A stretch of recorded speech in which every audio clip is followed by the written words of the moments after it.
hivi Gea hakuna ndugu. Sasa hivi msamini jirani, ukimsamini ndugu utakufa babaya.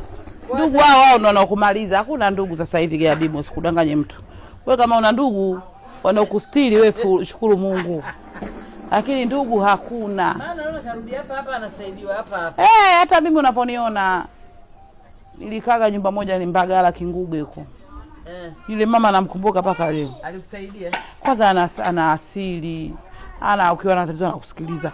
Wana ndugu ukipata matatizo haifai. Au msipenda kamera. Ubora. Ubora. Kwa hiyo ndugu Gea Bibu ni hakuna. Jamani. Ndugu wengi wanafiki. Unampelekea jambo lako anakutangazia. Mimi ndio maana huko wagonjwa wengi wanakufa. Kwa sababu hawafichi. Umepima maradhi yako na mbambete ndugu yako karibu. Kila ukikumbuka kama ndugu waliobaki nyumbani wote hakuna hata mwenye afadhali. Umuite hata mmoja. Una mambo yako nakufa na roho mwenyewe. Mimi na kama hivi watu wanakufa, mimi kuna mdada alikufa mpaka nimeona huruma. Yule dada alipata maradhi ya kisasa. Akaamba mke mtu wako karibu. Akaona bora nife na roho yangu, akakimbia akusema akaondoka. Akarudi nyumbani nyonde watu kalogwa mpaka anakufa. Kimekuja kuundika ile gari na kuja kuwafataga. Kuna gari inakuja kuwafuata? Kama hujafuata dozi. Mbona unalo mtaani? Kweli? Hiyo watu MS liko karibu na jumbani wewe bio. Gari imeandikwa MS?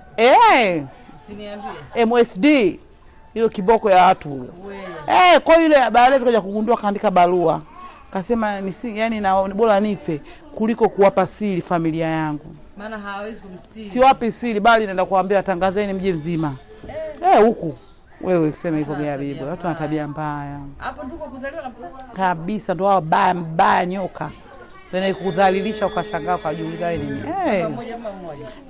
Lakini yote hayo Gea watu kwa ndugu tuwe tunastiliana. Kweli, sasa unafikiri nini maana ndugu kama anashindwa kumsaidia ndugu yako?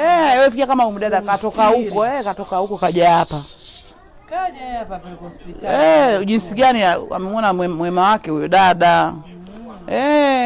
Yule dada mbeba maji ana moyo yule wewe. Yule hata umefukuza na mume wako, yeye hela hana, yuko lazima muishi wote chumba kimoja, akutafutie riziki ukaishi huko unakoweza. Kweli? Binadamu ndugu tuwe na siri, tupendane. Kama wewe mwana ndugu unashindwa kunistilimia ndugu yako atastili nani?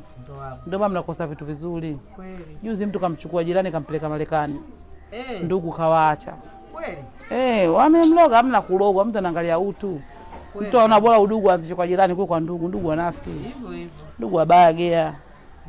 Ukisikia mbaya ndugu ndio kumaliza na kujua kitovu chako.